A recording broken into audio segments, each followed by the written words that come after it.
Yeah. Step in the ring.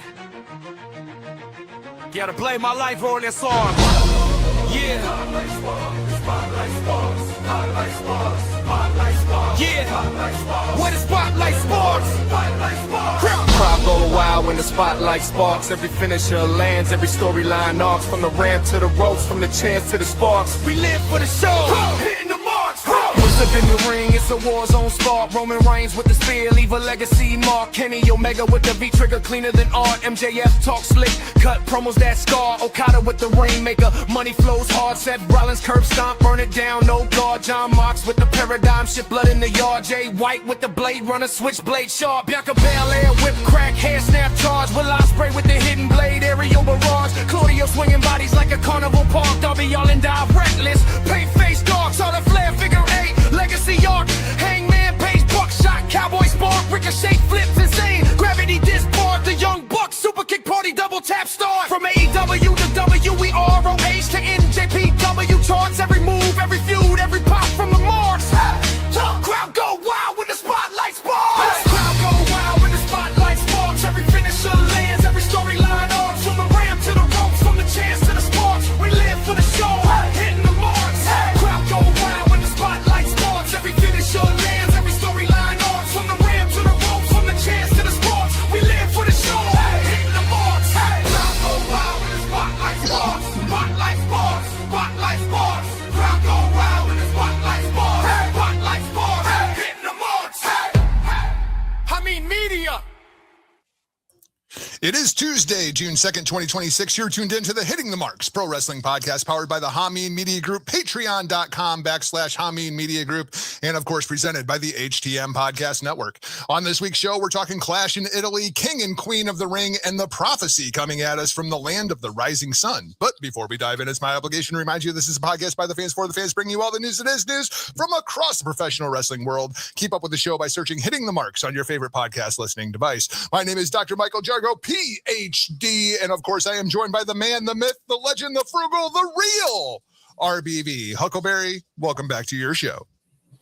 Mr. Jargo, Dr. Jargo. Hey, no place I'd rather be than back here, Hitting the Marks Pro Wrestling Podcast. Yes, it's me. It's that R to the B to the V. Big marathon weekend for the TKO WWE product. Some absolutely amazing pro wrestling out there. Some of the drizzling shits there and everywhere in between, but I think we're going to cover it all. And a topic, I know you were a little worried. What kind of feedback, viewership are we going to get on this thing? This is Candace. If you enjoy the business of the business, as we do, going into expertise, media, marketing on my side, TV, distribution on yours, hold on tight, because we're going to have one hell of a conversation. I'm not even sure I understand it, but I have got pages of questions for you to try to dissect this conversation. It's going to be very, very cool about distribution platforms. So stay tuned in with us here. Yeah, I told you in the email that I sent you, I never send Rick the monologue early because I want Rick's genuine reaction to whatever it is I have to say. Today's monologue I had to send to Rick just so that he could digest everything that's going on. It's a 9-part monologue this week, ladies and gentlemen. So if you enjoy the business side of the business, stay tuned. We've got some fun stuff for you. We're going to also talk a little bit of VGK versus Carolina. We got your Knicks, Spurs, who you got. But we got to start off with the big story of the week. Huckleberry, I had no idea. Chad Gable was the original OG El Grande Americano. What a reveal. But more importantly, what a match. The reveal was so minor compared to everything else that was going on here. I was worried that TKO and WWE would not know how to do a traditional mask versus mask match. I've seen them. They're brutal. They're absolutely 100% brutal. Lots of blood, lots of violence, and they did not disappoint. I thought El Grande Americano versus El Grande Americano, if you're putting together your list of match of the year, it's certainly going to be on the short list. It was a fantastic match. It was a fantastic show. Even if I didn't necessarily care for the booking on the show, the main event made up for all of it. You know, a classic professional wrestling form back in the day where you didn't complain up and down the card. You came for that main event. That's what put the butts in the seats. That's what eyes on the product. Essentially, that's what this was about. And it absolutely delivered, Drago. And as you talk to the stakes, the intensity, everything that's on a line in a mask versus mask, it's bigger than championships themselves. I mean, it is your complete, just not your identity in Lucha Libre. It is your soul, your complete essence and entire being. And to lose thought of losing that mask, you will do absolutely anything and everything to keep the possession, the hood over your head, to maintain that honor. You talk about the match itself, match of the year. I'm going to see you up the ante. This immediately goes into my top 5 all-time matches. I got to tell you, from an all-around, just not the bell to bell, what we saw unfold there Saturday night from the beginning. The emotional roller coaster, the connection with the characters, simply amazing. Go back to the beginning. This all started as a rib. This was a rib character betrayed by one now that we know. I mean, the world stood still when that mask came off. Hold your breath as in anticipation. Who is it going to be? Blown away. Chad Gable. But this starts as a rib for him. The guy that they gave Shorty G, that they gave the Alpha Academy, all that. Hey, we're going to put you under a hood because we've got a flood of Lucha Libre coming in. Luchadors. And ultimately, this was intended to put Penta over. Guys doing pretty well. Guys doing pretty well without it, but it kind of took its own direction, its own life. One, when Chad Gable committed to the bit. The work can carry the load. When he bought into this thing, unfortunate injury. Pushes it to the side. How can we maybe make a little more fun of this thing? Oh, let's go get the German guy that's about 3 feet taller than Chad and put him under the hood. Luckily, you got 2 incredible talents that just didn't phone it in, that just didn't let this go the wayside of any other comedy act. They committed to the bit again. The work can carry the load. I think it's a testament.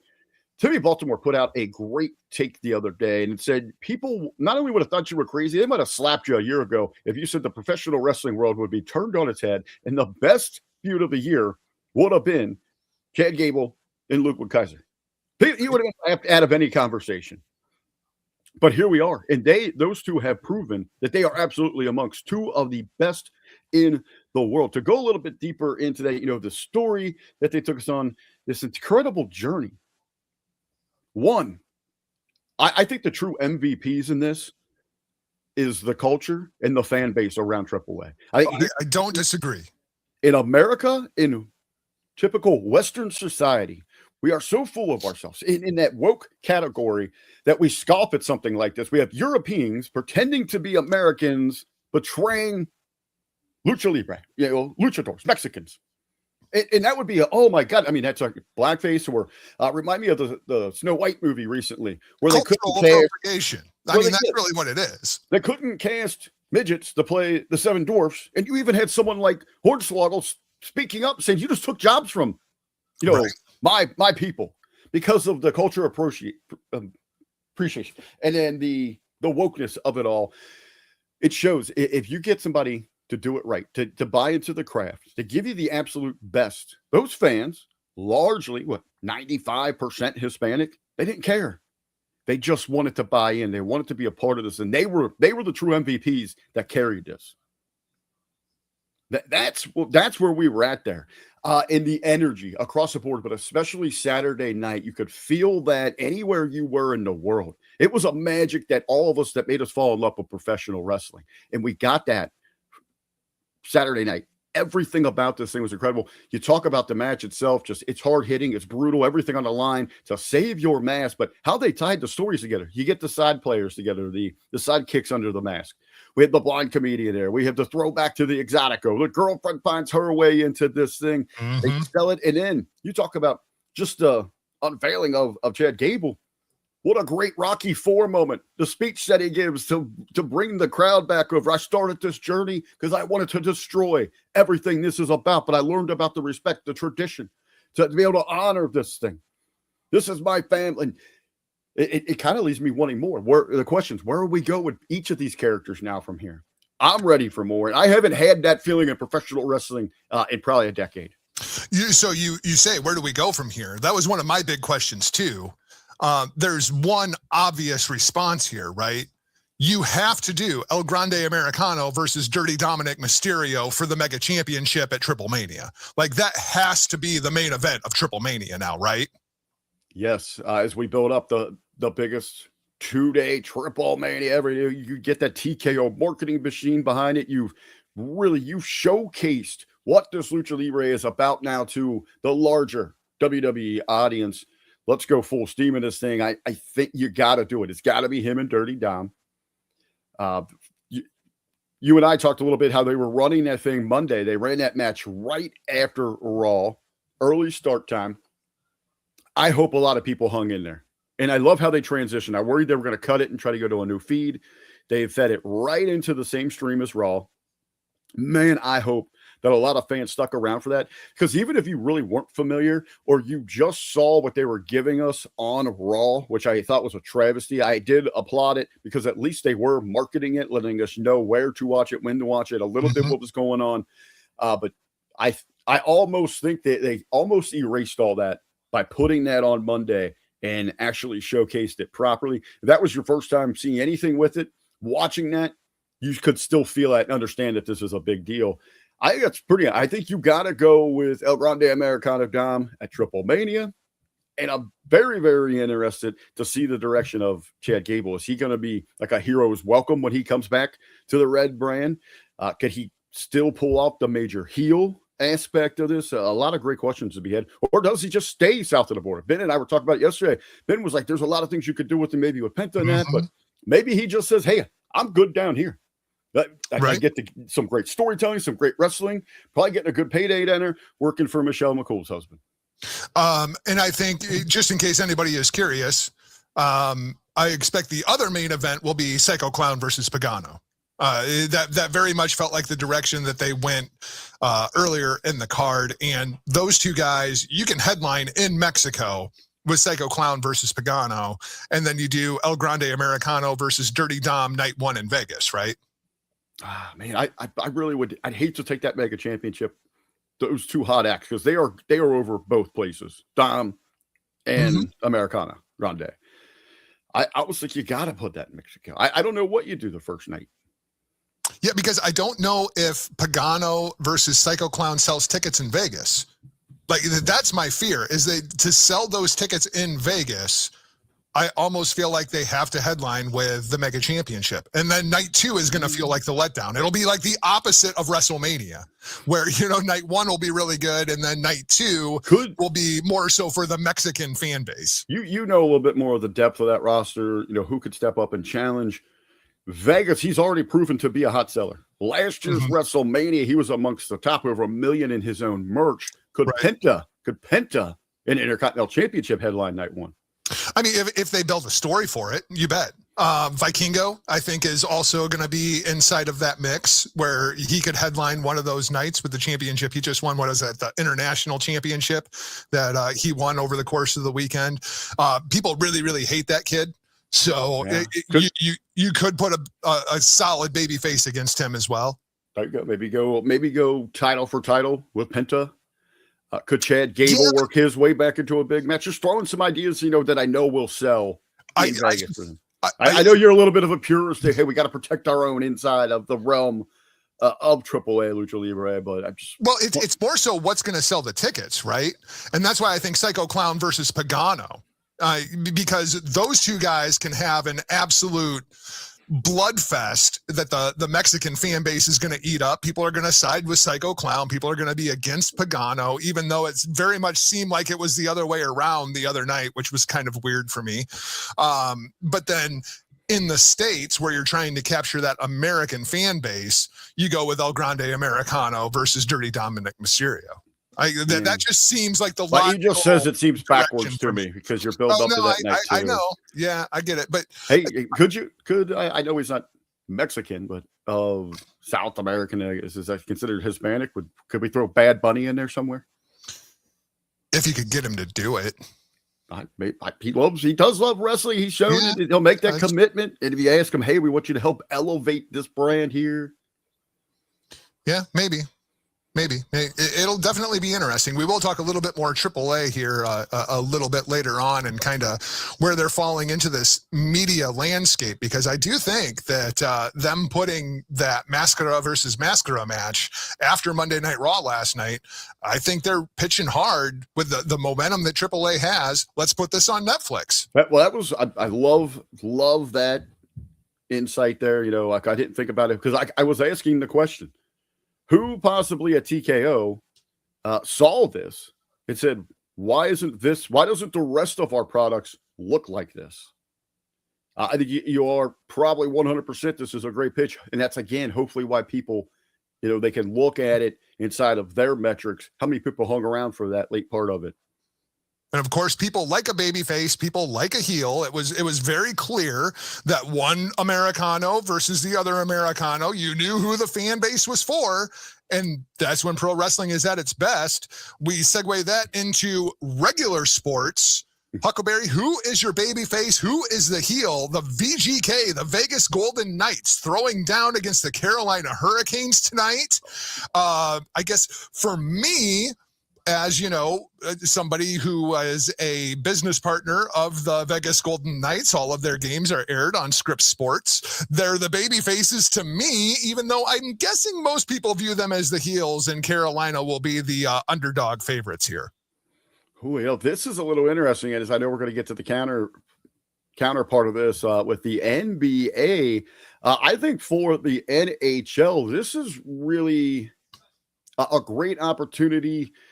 Maybe not in that storytelling sense. This is a great opportunity to get these products out here. They're on pace right now for absolutely shattering all existing television ratings, viewership inside of America, which is a major, major grab for them. But if you want to know who the true heel is in this, oh yeah, baby, it's America. It's the United States of America, and the ones that hate us, the Canadians. The Canadians hate us right now. You listen to Clipman Kaz, man. He is absolutely raging insane. We have taken away their Olympic dreams. The gold medal resides in the United States, and now they were closer than ever. That the team that was named for the entire country couldn't get the job done. They couldn't even bet on themselves and win when they went to Vegas, rolled the dice and lost again. The Knights, so powerful in that. But you do think in Carolina, our boy Colin down there, Colin Wysong, works for them there. You can tell he's so excited. I had no idea the power of the puck in the Carolinas. I mean, they got like hockey rinks, ice rinks everywhere. I mean, even the U sport for this thing. When you do look at that, you're looking babies, heels. How do you portray that? Even the Knights, with the black and the gold, Vegas, kind of an off-putting mafia tie city, Carolina, the good old Southern boys, sort of deal. Won a cup recently. They've been in the finals multiple times. Like, they have really built a brand out there in Vegas. Right. They haven't even existed that long. Right. And I think that's probably and you need that. You welcome that. If you're the Knights, if you're the league, you want to talk about, like, these guys just came in Vegas, come out of nowhere and has taken over the sport. Where Carolina, where a place that no one would have believed, the insanity, the hype, the hockey mecca that exists here. You tell that story to rally people around them as the baby faces. But as you said, the important thing is to tell that story, to get the character of the stars of the team standing out. I would really go even further. It's hard with Vegas to find an identity because you don't really have dickheads. those. They're dickheads. I mean, Vegas. Vegas. Vegas is a city. I got you. Because it's such a tourist area, and you have people coming in and out, and you can kind of play that where the team they're kind of dicks. They're the bullies of the league. They're going to beat you up. They're going to punch you in the mouth. But on the flip side of that, just don't focus on the Canes themselves. Show the Canes Nation. Show that passion. Show the little kids that they've got involved. That when you highlight that, all these new viewers, this record number that they're drawing right now, those people are going to be attracted to it. Those are the kind of grabs back in the 90s that the NHL made a hard play for the top spot in the Major Four because it had that connection. And it sounds funny. The Mighty Ducks, the movie, was a major contributor to the league's success. Absolutely. The video game, NHLPA was one of the best. EA's NHL, one of the best sports video games of the 90s, the cool merchandise that they had. And it was easy, accessible to all the kids in the country, all around the world, to go play street hockey or field hockey. So piggyback onto those coming into this. I know there's probably for the overall rating, there's probably a little bit of serious, concern with the drop off of losing Canada, but just focus really hardcore on continuing to grow this United States base. During this series, highlight any of the players that were on the Olympic team. Highlight the entire Olympic team and the pride of going there and winning gold. There's so much they can package together to help grow this sport. On the other hand, we have the NBA finals, and I feel like this one is a very WWE kind of story, right? Where the Knicks are going to be portrayed as the baby faces because it's New York and the New York media loves the Knicks, and the rest of the country is like, nope. We hate the Knicks. We hate New York. And they are all going to be pulling for the underdog San Antonio Spurs and the alien. But it will be portrayed in the media as the Knicks are the baby faces. This is like the most WWE matchup that they could have possibly put together for the NBA Finals. Well, you know how this major media is going to play it because I know you said it sarcastically. The Spurs are underdogs. Everyone's going to be rooting for them because they're going to make in the media sound like everyone's rooting for the Knicks. But they're going to twist that story. That major media is going to twist it for that market that it's everyone against the Big Apple.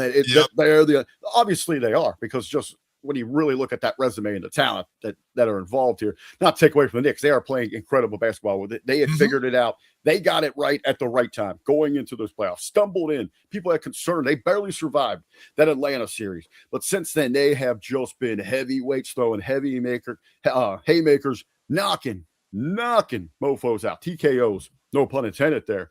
They're going to tell that story. And you have that typical New York presence. You have that attitude. Over the next 2 weeks, how insufferable is Big Ray going to be? And you just times that by, what do they have in that area? A couple million? Times it by that is the issue got. Personally, we got some ties into this thing. I think it's going to make it a little more fun to watch. You got all the coverage on it. We're going to be listening to it left and right in national media. We got our friend, John Paz. He's a huge Spurs fan. Big time Spurs fan. So I was talking to him. He's like, come on, man. He's like, I know you and Ray go way back, but we're close. You got to root for the Spurs with me. And I said, I'm just hoping for a good series here. I think it's going to be, I hope it. I hope this thing at least goes 6. Either way, a 7 would be magnificent. Nothing better than a game 7 this time of year. I would ask you this. Knicks win this thing in July. Madison Square Garden, MSG, WWE. Saturday night's main event. They better be raising an honorary banner for Danhausen in there. It's crazy the amount of mainstream media attention Danhausen is getting. It's crazy. Absolutely absurd. Speaking of Danhausen, there is another big sports story that's going around. Of course, Myles Garrett being traded to the LA Rams. Is this part of the curse? Is the entire city of Cleveland now cursed by Danhausen? You know what? I actually reached out and I talked to some of those diehards. I lived up there amongst the natives for that long. In my heart, I developed a fondness for the Cleveland sports fanatic. You're even wearing brown orange. Well, I got more. This is more of my Bengals orange on here. There you go. So. Hey, I tell you, this trade here, Myles Garrett to LA, one of the happiest SOBs in the state is Joe Burrow. He doesn't have to worry about that maniac chasing him down twice a year. Got to him 12 times, 2-time defensive player of the year, most sacks recorded in a season. But the Browns did get some nice compensation for this. They got some good picks. They got one coming up. They've got but they got some good ones. They got the former defensive rookie of the year. So I mean, they did get some value in this, and it's become a long time coming here with Myles Garrett. He signed some big. It was just money that was hard to pass up on at one point. He was setting outside of the quarterback position. He was setting records on his contracts for his paydays like that. But you do. And it's so weird to say at 30, how much legs does he have left under him here? But essentially, I mean, he's going from one of the worst franchises, but it's going to be one of the worst teams that he has now catapulted the Rams into the odds-on favorites to win a Super Bowl.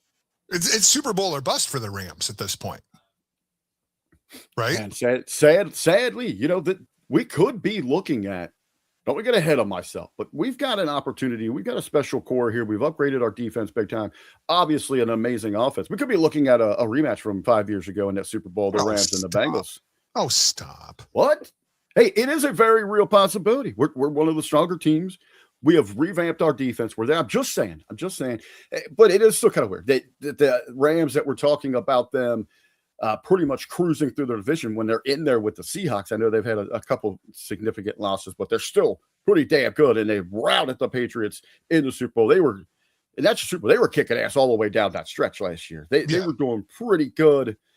This Myles Garrett jumping to the Rams. If you go back in your history and you kind of look at a big player just like him that made that move, went somewhere else, won a Super Bowl, and we really, even though his better years were with the first team, we have come to know and love him, identify him as with that second team and a Super Bowl win. And that's one of your boys, Reggie White. When he left the Eagles and ends up in Green Bay, he really was the anchor there that helped transform. You had the amazing offense. You already had the arm, the gunslinger and Favre, but it was Reggie White, his presence that really elevated that franchise into that Super Bowl mode to that next level. Going back to Spurs and Knicks real quick. Got to get your prediction.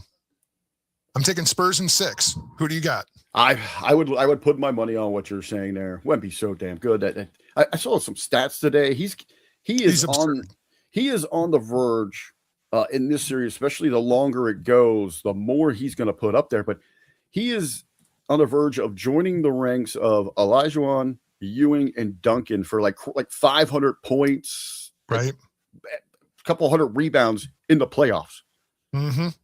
Something crazy. Yeah. Like I think he would have to get to that final. Like Olajuwon in the 94 playoffs scored 500 points. That's insane. Absurd. Insane. My God.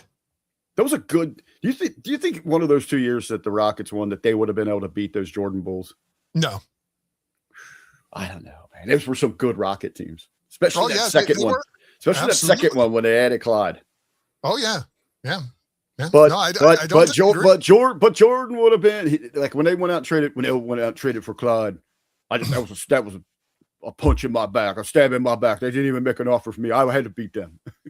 Well, I mean, but to me, like, when you look at superstars, yeah, they matched up well, but the Bulls were so much deeper than the Rockets were. I mean, just the role players off the bench. Those were some good teams, man. Oh yeah. Oh, absolutely. To answer the question, I would tend to go with you, but you know what? Overall, I just want an amazing series. Let's go 7 for both on the ice, on the hardwood. Let's go 7. Let's just have an amazing run here. Hey, another crazy stat. By the time they tip off, the Knicks haven't lost in 41 days. Here's another stat for you. And this is why I'm hoping for 2 sweeps. The way that television is lined up right now between the NBA Finals, the NHL Finals, and Major League Baseball on NBC and the WNBA on CBS and NBC, we are entering a stretch at work currently where for the next 4 weeks, we could have live sports in prime time 6 days a week for the next 4 weeks. I hope it sweeps. Both of them. Whoever wins tonight, I hope that they sweep, and whoever wins tomorrow, I hope that they sweep, just to make my life easier, because it's going to be chaos for the next couple of weeks. Get me summer rerun season, pal. Yeah, god damn, pal. Let's go ahead. Let's shift and let's talk a little bit of Clash in Italy. Rick, I between Clash in Italy, SmackDown on Friday, and Raw last night, I had to watch Monday Night Raw in 4 sections because I could not stand this freaking crowd in Italy. They oh my God, they were just shut up. Just shut up. And this is the thing, right? I get the live experience and that all those people are having a great time. The bad part is for the other millions of people watching around the world, it really hurts the TV product. Like when Roman came out there last night and they just would not shut up. It was just 20, like, oh my God, can we get on with the show at this point? What was it? Before we got the big hand up there because of the singing, I actually just because I had to go back and watch a little bit myself for my notes for this week at WWE, but it was between 26 and 27 minutes. Oh my God. From air, but they did have those long recap packages. I'm going to defend these European audiences. First, I'd like to say that I wish WWE would just relocate to Europe because You like the 2 p.m. shows. I love the 2 p.m. shows. Absolutely love them. Love them. I can get up and do some stuff in the morning. I dedicate my afternoon to wrestling, and I get a good night's sleep. I actually didn't really know what to do with myself last night. I'm kind of looking around like, what the hell do I do now? I already watched this. But yeah, for that, I do. I'm not gonna hate on them here because, as you said, they don't get these spectacles like we do. They're not used to this. We do see this a lot in their soccer. But let's be honest. You've watched a soccer game. A football game. We got a whole bunch of. I watch soccer. I don't watch football. I watch soccer. Football. We got a whole slew of football coming up here in a couple of weeks with the World Cup. Speaking of things I just do not care about. Do you guys have to cover any of those? Unfortunately. Okay, so we have that coming up June 19th. USA, Australia. Big stakes here on the HMG. Watch out for a watch along on that update. But there is a lot of midfield clock killing until you try to make a strike there. So when you go to a big, what they're used to is entertaining themselves. So they say it is passion. It's a large part boredom. So, but there is a fine line inside of the professional wrestling. So they are very excited to be there. And WWE is in the event in experiences. And when they go to places like Netflix, when they go to any kind of deal with YouTube, when they go to Universal, anywhere that they're taking their product, they're showing that. And they're showing how much of a global phenom they are. And one of the beautiful things to get that reaction around the globe with professional wrestling is to show that we are an international language, that we have no barriers, that it is a sport, a genre, a form of entertainment that everybody can love. And we got a lot of stuff for everybody. If you love athleticism, we got it. If you love over-the-top gymnastics, we got it. If you love comedy, drama, storytelling, characters, we got all that inside of professional wrestling. Great music, food if it's done right. So it's very core. When it's done right, I wholeheartedly believe that pro wrestling is the greatest form of entertainment that's ever existed. And it shows that it's just not for one country. It's just not for one society, that it can touch anyone in around the globe. Ben and I were talking about it yesterday. It's a great equalizer. Even when you go to a school, you got like a cool kid section, the athletes, things like that. Cool kids table. They love pro wrestling. You go over to AV dorks, sitting there with their dungeon. They love pro wrestling. Everybody can love pro wrestling. And it's on display when they go over there like that. A lot of times, though, when it does get a little obnoxious, I'm not blaming the audience. I'm blaming the talents and the creative for not holding that talent and letting people go astray. That's, and there has to be some blame there. Oh, yeah. No, I don't disagree. I guess my thing is at this point, the live audience is so minuscule inside of the business plan. They are a television property, and it's not good for television. Sitting there listening to these people that just will not shut up and aren't saying anything at all. Let me ask you this. So you can't say don't go there. You can't say don't visit those areas. How do you help maybe retrain the audience to maybe have a different reaction, respect, if you will, to help? You nailed it. It's the pacing of the show. You have to have somebody like Roman could have shut that shit down last night within the first couple of minutes. Just start talking. Don't just stand there and let them keep going and then encourage them to keep going. Just go on with the show. Yeah. Well, if you let the kid keep kicking the wall, they're going to keep kicking the wall. Yep. Now, you could. Roman could start talking, and if they continue on, just talk over them. Don't give them the pause and the pandering, or recondition them to where you have a faster paced show. You could have had someone come out there and start a physical altercation. With a match. Yeah, come in and then get people settled into the wrestling instead of the, carny over the top, everybody, this is everyone's open mic night. And I think that's one thing WWE has not understood yet is we know that they are in the television content production business. That is what their role is at this point. That's where the majority of their money is coming from. Stop pretending that you are still a live event business. You're not out there to put on the best show that you can for the audience in attendance. You are out there to put on the best show that you can for the TV viewing audience. And that's the part that I don't think they have figured out yet. I was watching, it must have been SmackDown at work the other night. And one of my buddies is sitting there next to me running the other set of CBS stations. And he's like, every time I look up at your monitor to see what's going on, they're in commercial. He's like, when did they start going to commercial during matches? Yeah.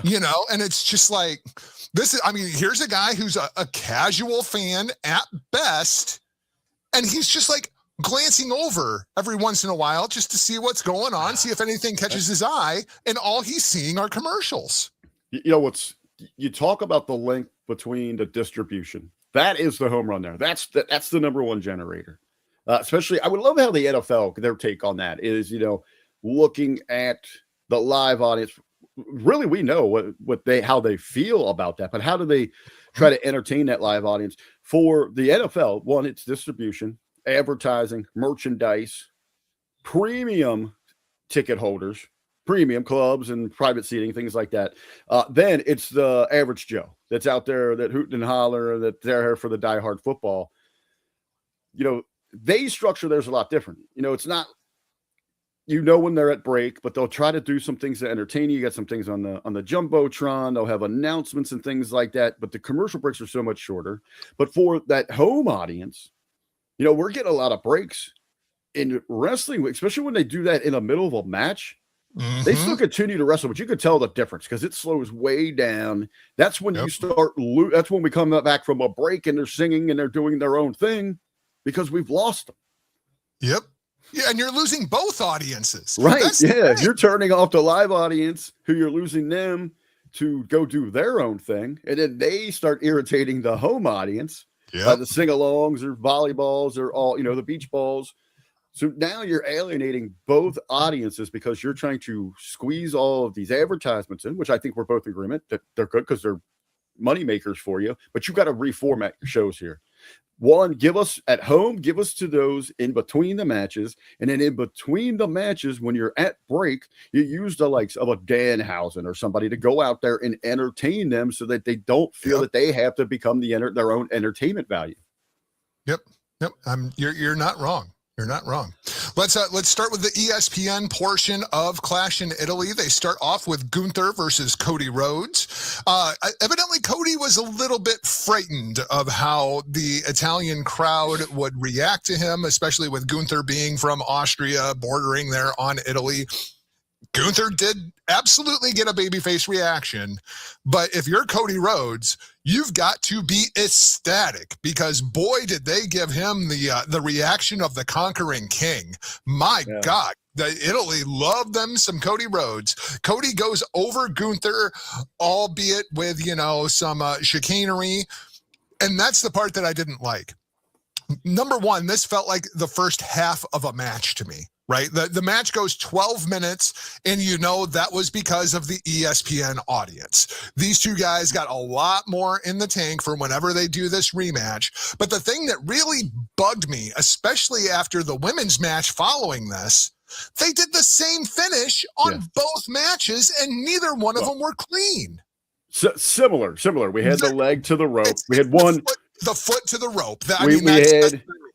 Right. So, they go to it. So, one, we have it where it ends the match and the other one saves the match. But you're going back to back on ESPN when you're trying to attract a new audience and you're getting repetitive inside of how you're putting the matches together. And you give them two shit finishes. I really think that kind of hurt the flow of the rest of the show, especially Cody and Gunther, because that one seemed so flat and it came out of nowhere. And you're kind of like, really? Now, I understand the formatting and you're up against those when you're dealing with ESPN. But for these two, even with that audience, I think this is the opportunity where you do want to go longer and show what sort of these marathon guys are like. You got a guy that's dubbed QB1. That means he's supposed to go out there and get the job done in the ring. Pro wrestling, especially for those on the outside. This is pro wrestling, right? I want to see this guy wrestle. You got a guy called the Ring General, known for wrestling. You give him 11 and a half minutes, 11:36, 12 minutes this thing goes. Why? The women had close to 17 minutes. Right. Why not why not let's flip-flop that?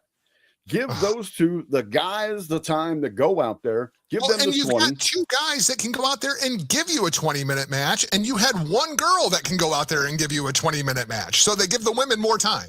I did not understand that. Well, you have the other ones involved, and I do want to put over, as we're talking about both of them kind of grouped together, the freebies there on ESPN.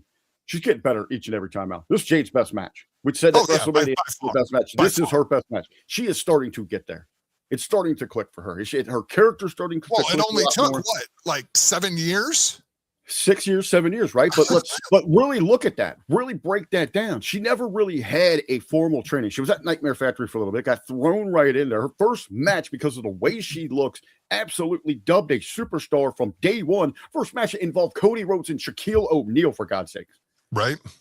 So she's been at the top of it from the beginning. She didn't spend hard time in NXT. I know she spent quite a bit of time down at the Performance Center doing all that, but there is still a difference from even getting that limited time. That NXT was still touring back then when she got there as well. So she lost that time. Then we completely lose house shows. So she isn't getting those practice reps in at all.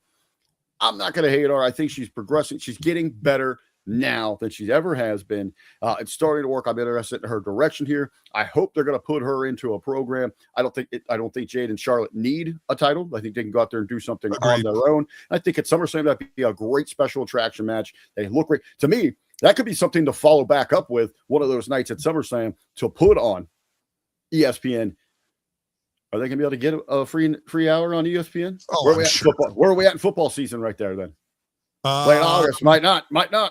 Is it late August or beginning of August? When late is August? Late August, like last. Yeah, did they move it up? Is it like the last in July now? All depending on when it is, because they're going to lose that hour when we get to football. No, they're not. No, they're not. Saturday, August 1st and Sunday, August 2nd. Okay. They're safe. So that's right before. That'll probably be the last time we get a free hour on open air. Yep. So, are you cool with Cody going over and then we get this rematch with Gunther? I mean, like that clearly seems like that's the direction here. I'm hoping that maybe there was enough of a hook to bring people back. I thought that finish really hurt the rest of the show. Yeah, especially with Jade. When Jade came out, she didn't really get a reaction at all. That's not like she usually does.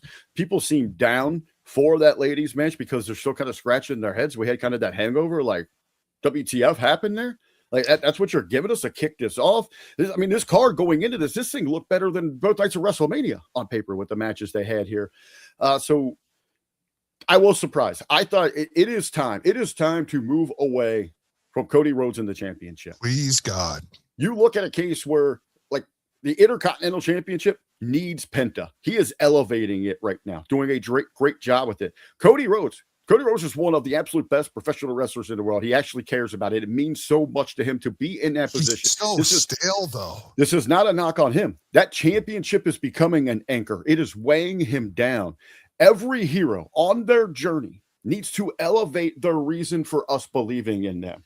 And right now, Cody Rhodes needs to get something very personal. He needs to fight for more than a championship, for the gold. He needs to fight for what's right and wrong inside of him, his personal beliefs, family, something like that. I know he's got this side stuff going on with Sami Zayn. Maybe Sami can bring that out of him. Those two can go do something. It's got to be Orton. With the finish from WrestleMania and everything, and Orton's been off. Gunther takes the title from Cody. As long as Cody's wondering what's next. But Cody needs it sooner than later. So how long do we wait till when Randy comes back? Right. Yeah, that's the only problem. That's the only problem with the Jargo. I mean, and Randy could do it, Well, yeah, you know what though? But you need somebody that the audience is going to that can hate, that can get that heat. Gunther could do that. I think that's why they made the flip flop there. They brought him over because they know it's not going to divide the audience. Gunther's so good, he can get that. But again, we're stuck with this championship. Maybe Sammy is the guy that can do that. And I'm not kind of, on a political wagon trying to we need more Sammy. I'm just thinking someone that can fill that role. Yeah. No, I Cody, we need to get Cody away from that championship for a little bit, freshen it up. Maybe we'll give us to the end of the year, maybe roll back into WrestleMania season. We're hungry for him to get back in it. But that championship is an anchor holding him down right now. Let's pivot to Rhea and Jade, and as our friend Coop mentioned in the chat, the terrible botch that was the end of this. That finish was not good, and Mitchell Cole and Corey Graves trying to cover for that finish did not help in any way, shape, or form. The referee should have just counted 3. I mean, just count 3. I mean, especially when Rhea was going over at the end anyway. It made everybody look bad. The announcers looked bad. The referee looked bad. The talents looked bad. This did nothing for anybody. The good news here. By the way, you're on ESPN, Jargo. Right. The good news is Jade seems that she is going to be pairing off with Charlotte. I'm fine with that. Where does Rhea go from here? Who's next for Rhea Ripley? I don't want to jump the gun on the conversation. When are we getting the king and queen of the ring? Because I think that has a lot to do with Rhea Ripley. Yeah. Well, I mean, want to kind of hold off because I think there's a lot when you get into the bracketology of that women's side of things. There's a lot of great storylines that you could go with that eventual winner facing Rhea Ripley. There's a couple of them. There's 2 really that jump out to me in there. There's only one that stands out to me, but we'll talk about that here in just a second. That's a little teaser there, ladies and gentlemen. Hold on for a little bracketology from the king and the queen. Let's jump into what was the real main event, even though it was the first match on the actual paid part of the pay-per-view, PLE, whatever you want to call it. Oba Femi, Brock Lesnar. Obviously, Brock gets the win here. They protected Oba as much as they possibly could. Brock jumps Oba before the bell rings. That's what gave him that leg up. Then he hits him with 7 F5s. Brock gets the win, and it's 1+1, bitch. Which is Lesnar math. We can put that right underneath of Steiner math now. But I think the interesting part, again, kind of teasing into King of the Ring, after Oba wins last night, he says, we're 1-1. I'll see you down the road. So I don't think that we're going back to Oba versus Brock anytime soon. What did you think of the match? What did you think of the finish? Where are you at with Oba Femi versus Brock Lesnar 2? One of my biggest concerns, takeaway from the match itself, is that we're having behind the curtain business dictating shoddy booking. That's what happened at WrestleMania. We keep talking about that ESPN time because it is so important to the business of WWE 2 TKO right now. Going back to WrestleMania, Brock Lesnar absolutely knew what he was doing. He is on ESPN, the grandest stage at WrestleMania, the potential for the most viewers that they've ever had on that stage. And after he drops that match, says Zeptis, he takes his boots and his gloves off. One, what do you think those executives at ESPN were saying? Wait a minute, we just paid you a lot of money. This guy is your biggest draw in our eyes. He's the biggest draw in combat sport. Where the hell is he going? You rectify. You get this right. Get him signed back up. He's not going anywhere. So in a time where we're hearing pay cuts, 50% pay cuts, Brock saying pay me more. And that's what he's getting here. What's even a little bit more funny, look at the 3 of the guys that are very well taken care of. Pepsi Phil, CM Punk, he ain't getting asked to take no pay cuts. He's doing all right. Yeah. Roman Reigns, right after WrestleMania, when we get all these just flat out cuts from the company, and then you get people asked to take pay cuts, he signs a $10 million 3-year, $30 million plus incentives. And now Brock's getting paid. I've heard that they've almost doubled his into the millions for his appearances. Kind of funny that these guys all have in common Paul Heyman, too, who might have been pulling some strings. Hey, this is how you work this. It's how we're going to work the networks. We know where the business is made. It's not Triple H, it's not go to these networks, get them behind you. Then it'll trickle down. The other companies will pay for this. But all of that kind of shotguns this. Now we got to figure out what to do with Brock going forward. all right, well, he's got to be in this high profile thing. We got to get his win back with Oba. So let's go ahead and book this match. And I know the logic. I know a lot of people are sitting there saying, well, he was protected.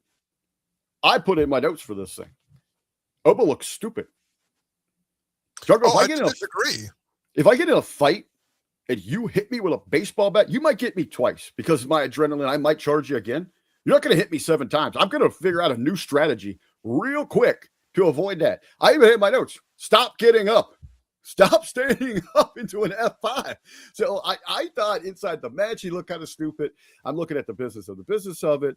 But I did think on Monday, I had my notes on that one. Before they were doing the entrances, I said Oba needs to smash everybody in this match. And essentially he did. They did a little bit of an equalizer with Talatanga, but he even overcame that and then just beat everybody else up and wins, advances on first round. He's in the semifinals on his side of the bracket. Yeah, it seems like they really want to do something with Hikuleo, and they're not exactly sure what the hell to do. So they had him face off with Oba Femi, and Oba destroyed him. Let's talk about shit. I don't know if this is real. My sister just sent out pictures of everyone. She just got engaged. Oh, well, congratulations. Congratulations. Let's talk Becky and Sol.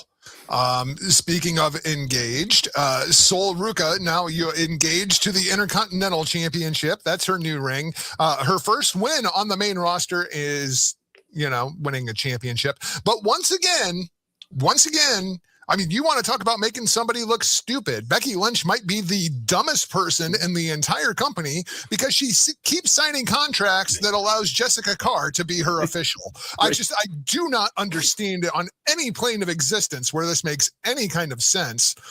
Just do Jessica Carr versus Becky Lynch already. Get this over with because this story is dragging like there is no tomorrow.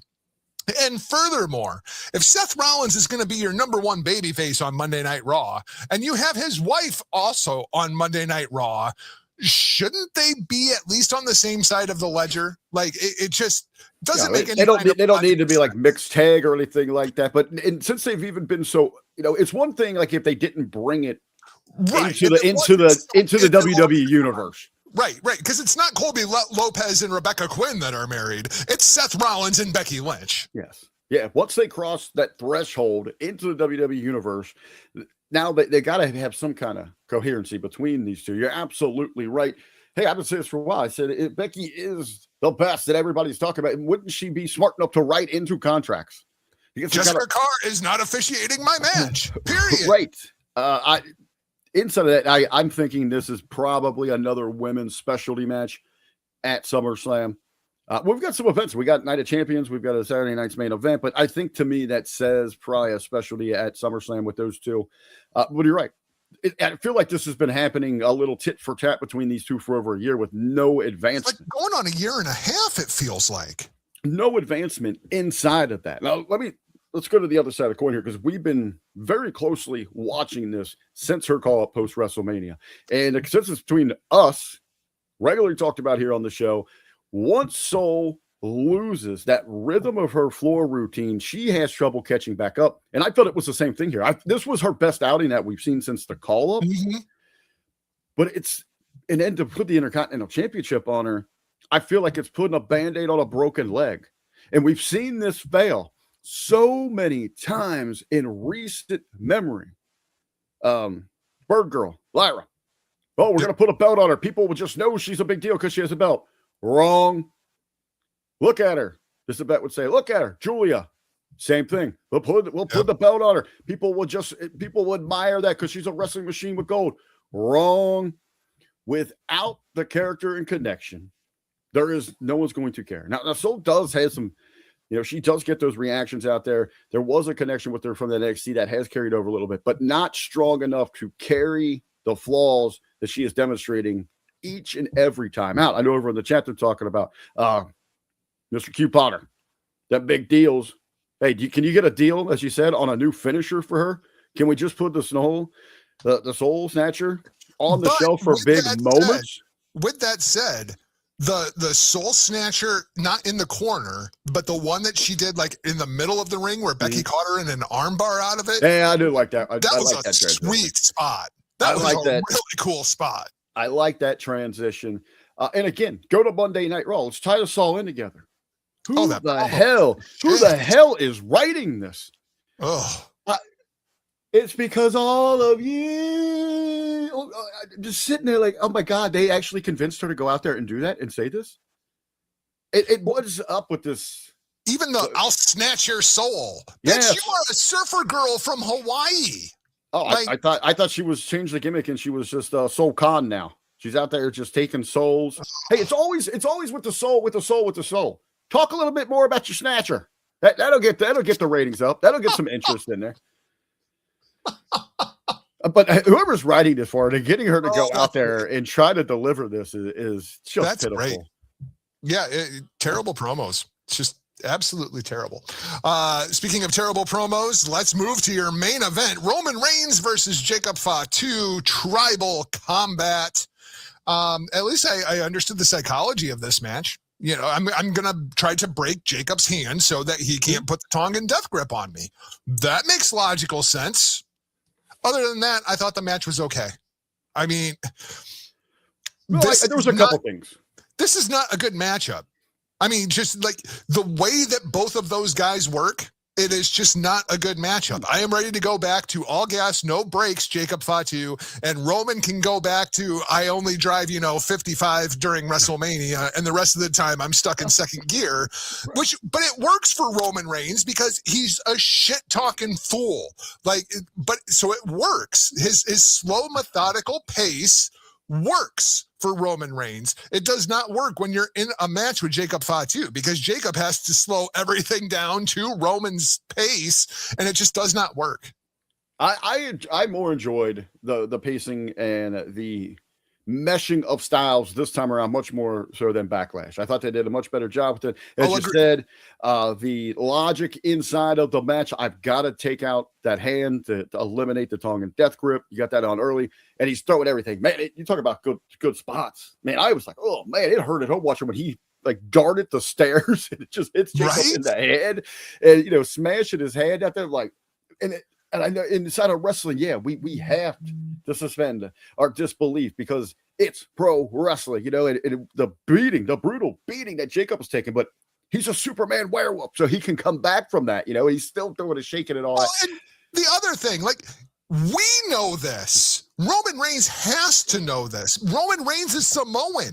He should know this more than anybody else. You cannot hurt a Samoan by ramming his head into something. I mean, this has been you're just hurting the furniture for years. Headbutts don't work on Samoans. You can't hit them over the head with a sledgehammer. Go watch any Islander. You can't, go watch a Snuka promo, Rowdy Piper video. You're going to learn this. Established for decades. Yes. So you're right. That's pretty hilarious when you put that out there. That's good. I also like that this is the first time this was anything goes. And we talked about it last week, who's going to get involved, and Roman didn't need them. So at least he stayed a little bit babyface in that. He honored the respect that they had at that showdown when they went nose to nose, shook the hands there, that it was going to be man to man, mano to mano. My God. Well, Roman walking out of there, you would have thought he was full mafia boss Roman Reigns. Even the next night, acknowledgement day is here. He was so smug with that. And Jacob coming out, and giving the speech. My kids saw me take an ass whooping. I took an L. I got to be a man. I got to live up to my word. I did like how he fired at Jay. Jay, I ain't here to acknowledge you. So I think there's some intrigue with that, that side of things. But to tie in, I mentioned that because the tie-in, I had it in my notes during the match at Clash in Italy. And I don't know, I didn't think about this earlier, but even WWE acknowledged it. Why didn't Jacob Fatu go after Cody? Because even Roman tells Jay, go after Cody, then we'll have everything. You had this belt. Go get Cody's. You win the King of the Ring. Go get Cody's. And then there will be one royal family. There will be a Samoan dynasty that sits at the head of all of profession. Why didn't somebody, because even if Fatu in his head was, I want that spot, I must have that spot, try to explain that to him. To go after Cody. And then you could have everybody's help. Then Jay and Jimmy and Roman would all help you get that goal. That kind of lost me. And I could get maybe that he was just so hard-headed, dead set, but at least bring it up. It was just a little hole in the story. It was just like, wait a minute. And then they themselves acknowledged it because Roman suggested it to Jay about the King of the Ring. Yep. Yeah. There's two ends to the table. I thought that was a good line. I thought that was a very good line.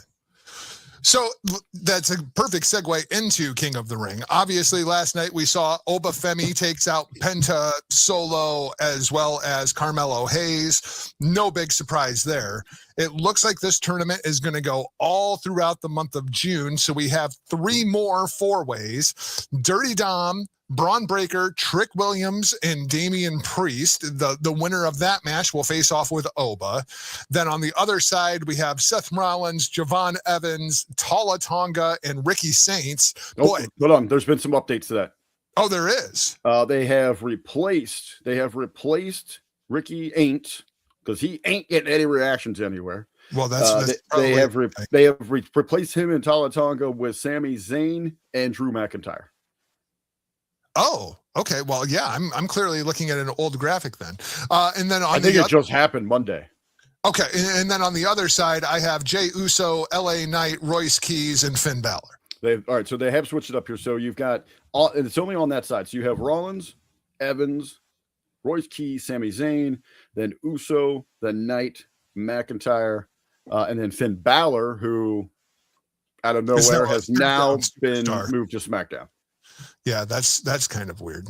That's kind of weird. So as you're looking at this thing, who do you see advancing? And then I'll give you my opinion. Oh, okay.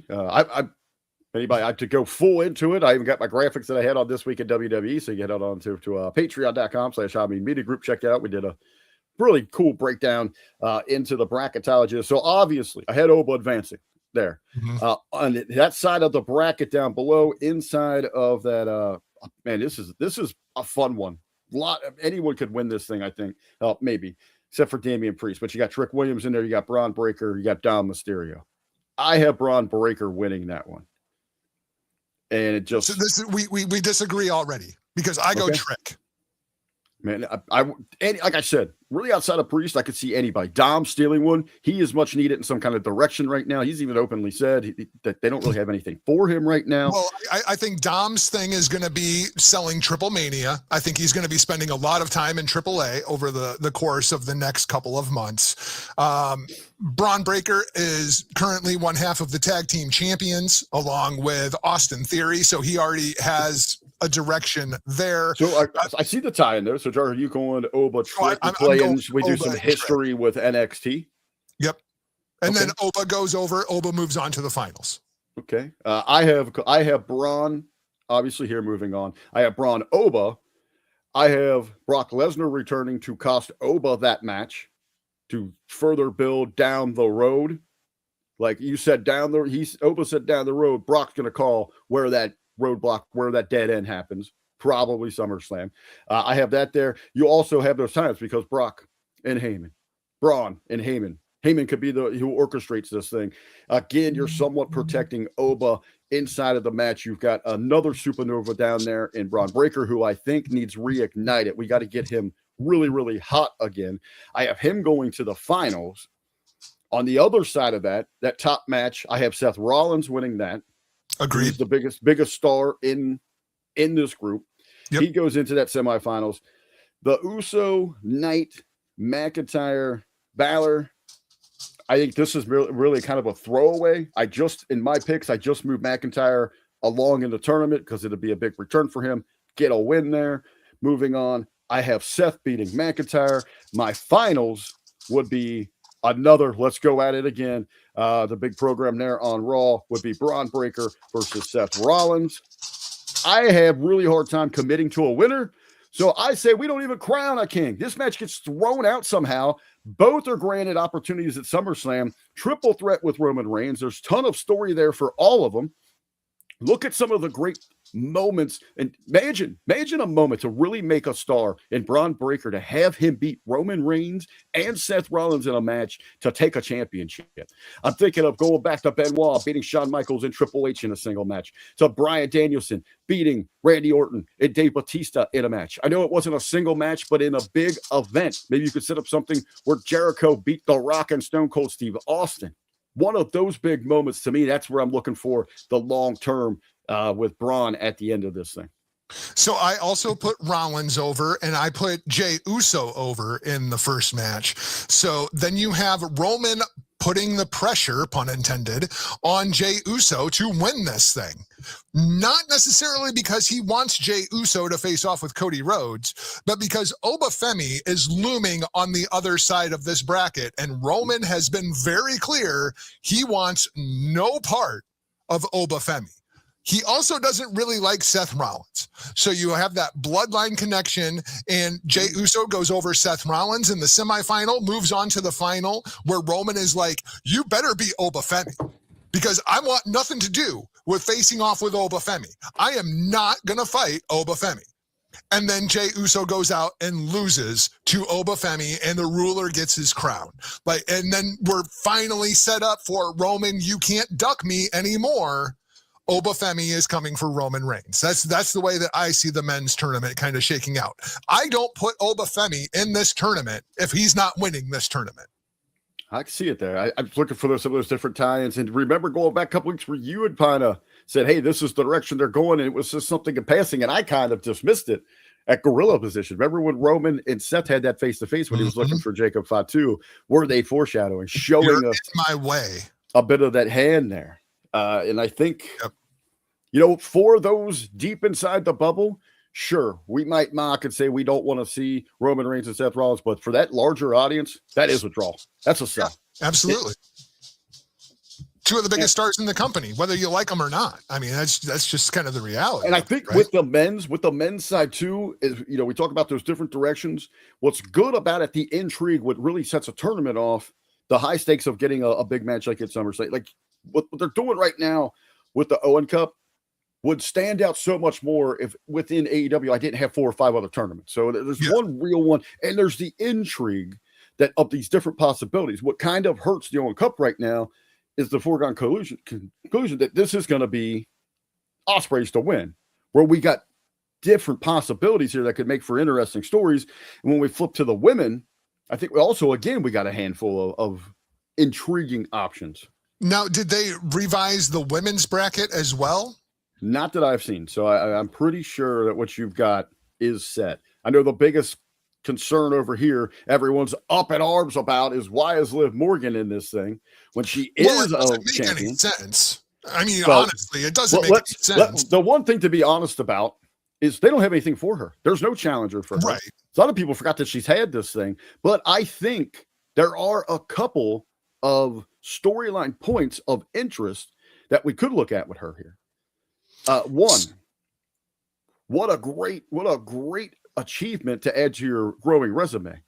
Multi-time tag champ, women's current reigning women's champ. That would be the first one to win this thing while champion. Then you add a Queen of the Ring also with your Royal Rumble win. That's nice on that resume. When you're looking at building, looking at a Hall of Fame career in that, you've got the 2 other girls inside of Judgment Day. Roxy, devastated last night that she didn't get that nod, didn't get that win to move on. If Raquel does the same thing and you see Liv moving on, that just kind of it fuels some turmoil, some hostility inside the group. And by the way, if she can get to the finals, win this thing, we have got a ton of backstory with her and Rhea. And to have both of those champions showcase their different styles, there is so much in the story that they can do there.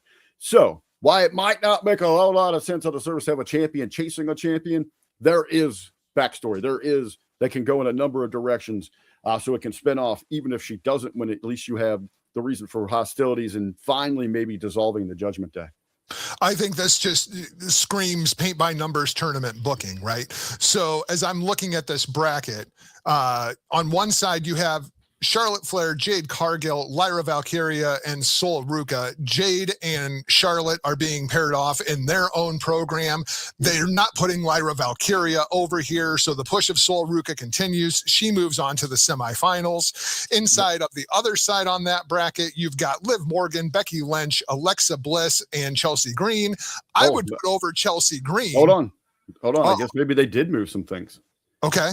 Oh, no, you're right. No, on that top of that. So, no, yep. So Sol would move on and take on Morgan, Lynch, Bliss, or Green. Right. I would put over Chelsea Green personally, but they're going to put over Becky Lynch. Becky Lynch pins Liv Morgan. And so then going forward, you have those two paired off in a program. And so then when it faces off between Sol Ruka and Becky Lynch, Sol Ruka once again beats Becky Lynch, moves on to the finals. That's the way I see it. I got Liv there, obviously. So right. Io obviously won last night, so she's already in the semifinal. Opposite of her, you have Bailey, Raquel Rodriguez, JC Jane, and Kiana James. I assume JC Jane goes over there. JC Jane, the most protected push since the post-WrestleMania call-ups. I think they give her a big win there just to get that advancement. She takes on Io in the semis. Yep. Io Sky goes over JC Jane in the semifinals, moves on to the final. So you're left with Io versus Sol, which they've already done once, and it was the drizzling shits. Io Sky wins that match, becomes the queen of the ring, and now you're left with Io Sky versus Rhea Ripley going into SummerSlam. I got a little bit different. I got Liv winning her first one. I do have her facing Sol for the same reasons. You're going to spin Jade and Charlotte off. Her girl seems like, and now there's some kind of turmoil where well, and last night she approached Sol. It was like, oh, congratulations. If anyone was going to do it, glad it was you. Hey, can I get a match? Bailey seemed a little put off. Like, hey, we're both in this Queen of the Ring tournament and we're trying to chase these tag titles. We're the number one contenders. And now you're over here going into business for yourself for another championship opportunity. That could play into that. My finals, I've got Liv and Io because of the intrigue that they can tie in. Both of these would be tremendous challengers with backstories going forward with Rhea. Then I think I put Io over. Then we got another story. Who's Io gonna choose? She just beat Liv. Will she go for that? Or I know they're friends, but Rhea can't beat her. Yep. Can't beat her. And let's not forget, almost a year ago, right around that summertime, Io and Rhea went out there and put on a match of the year candidate that just got upped when Naomi did her cash in. But those two, I mean, it was a tale of two matches. That first part, they went out there and killed it. Yep. So we agree Io is going to be the queen of the ring? I'd have her winning there. Yes. So then you have the queen of the ring and the king of darkness are now a couple. Yeah. That's a interesting little dichotomy. Yes. Yeah. All right. Evil realm. Let's a little bit later than we're used to, but let's have some fun. When the crowd noise fades and the spotlight grows, there's a voice in the silence that everybody knows. Settle in, lean close, let the story unfold. This is the monologue where the truth gets told. All right, we're going to try to get through this, and hopefully we do not bore everybody to death. Let's start with the moment that kind of kicked this entire thing off, and I feel like this went very under the radar here inside of the American media. Last week, Bushiroad, which is the company that has owned New Japan Pro Wrestling for years, sold its shares to TV Asahi and Cyber Agent. So if you're a casual fan, that just sounds like a normal business headline, but if you have been listening to me for a while and you have been following Japanese wrestling as long as I have, then you know this is a major tectonic shift inside of the world of pro wrestling. Because Cyber Agent isn't just some random tech company. They own Cyber Fight, which owns Pro Wrestling Noah, they own DDT, and they own Tokyo Joshi Pro. They also run Abema, which is the exclusive streaming home of WWE inside of Japan. So just a quick breakdown, and we're going to get full Charlie. It's Always Sunny in Philadelphia here, where he's drawing all the lines to figure out where the mail is going. That's very much what you've got going on here. So overnight, you have New Japan Pro Wrestling, which is AEW's partner, is now in a company with Pro Wrestling Noah, who is WWE's partner, CMLL, which is New Japan's Lucha partner, AAA, WWE's Lucha partner, as well as DDT and Tokyo Joshi Pro. WWE also being streamed through Abima. So if you want to tie all of this together, TV Asahi and Cyber Agent have now created this insane wrestling conglomeration that is New Japan, DDT, Tokyo Joshi Pro, WWE, all functioning underneath of one umbrella. And then you also get into the CMLL and AAA and all of the affiliates inside of all of these promotions.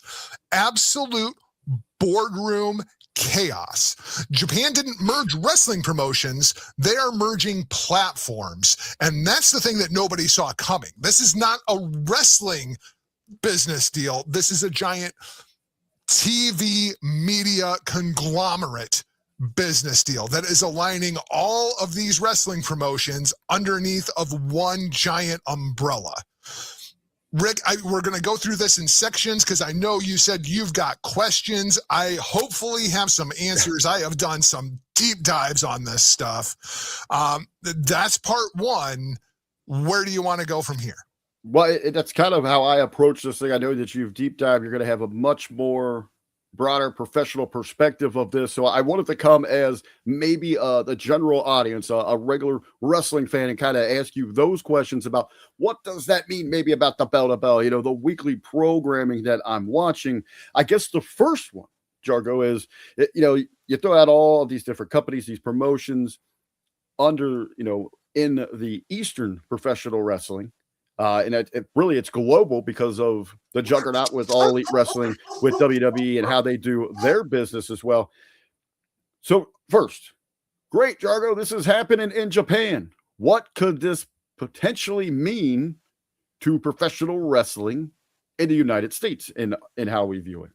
Well, as far as here in the States, the biggest effect very well could be New Japan World, right? So if you enjoy following Japanese professional wrestling here in the States, it very well could change that.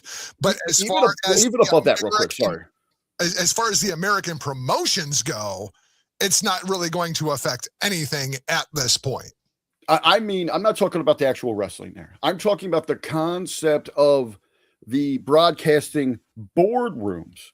Because we have all, a lot of just the fans in the bubble are like, oh my God, there's no way that All Elite Wrestling is going to keep their deal. TKO is going to dictate what goes where. That's not the case.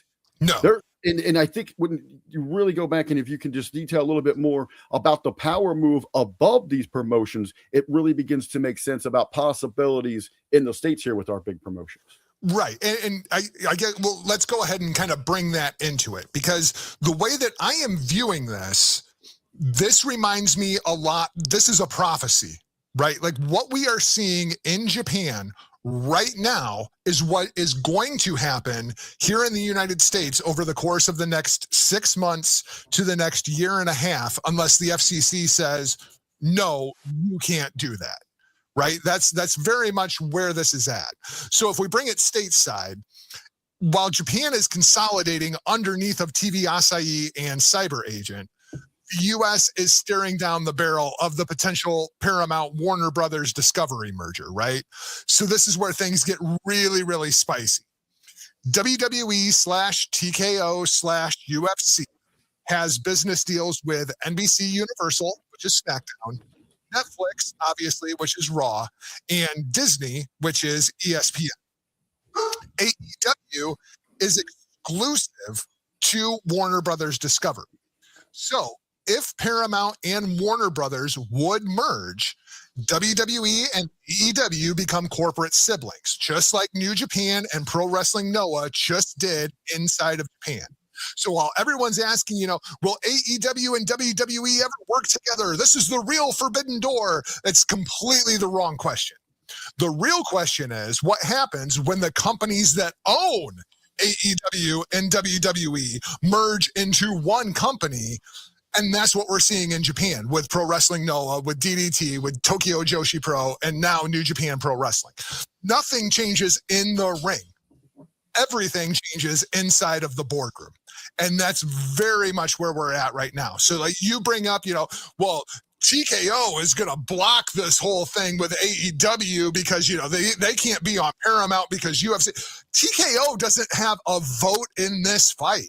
They are business partners. They are doing nothing more than taking Paramount's money and then dumping it into their own company. Now you have two companies that is being done with. So inside of the Paramount Warner Brothers Discovery boardroom, they view WWE and AEW just as two properties that they are invested in that are there to make them money on their streaming service. And they're looking for corporate pillars to where they can get more engagement, more content, more weekly viewers. That's all that this is.